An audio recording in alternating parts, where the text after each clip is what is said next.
Ice cubes, colour सवैयाँ, इसको हमने boil करके स्ट्रेनर में स्ट्रेन कर लिया था। 3 कलर की जेली इस्तेमाल कर, जेली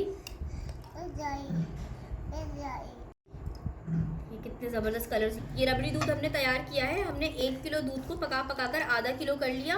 इसमें हमने डाली चीनी और थोड़ा सा इलायची पाउडर। ये देखिए, ये हम इसमें शामिल कर लेंगे रबड़ी। ये देखिए कितनी लच्छेदार हमारी ये रबड़ी तैयार हुई है।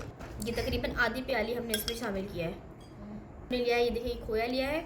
इसको आपने इस तरीके से, हमने पहले दूध पकते हुए नहीं शामिल किया, हमें फालूदे में इसका थोड़ा टेक्सचर चाहिए था। हमने ये होममेड हमारी वनीला आइसक्रीम जो हमने घर में तैयार की है वो हम इसमें ऐड कर लेंगे। उसके स्कूप्स डाल लेंगे। जो भी ड्राई फ्रूट्स इस्तेमाल करना चाहें आप कर सकते हैं। देखिए यहाँ हमने लिया है सबका फेवरेट रूह अफ़ज़ा, इसको ग्रीन सिरप भी, इसको भी अगर आपको पसंद ना, रबड़ी फालूदा बिल्कुल रेडी है। आप इसको एंजॉय कीजिए। अल्लाह हाफिज़।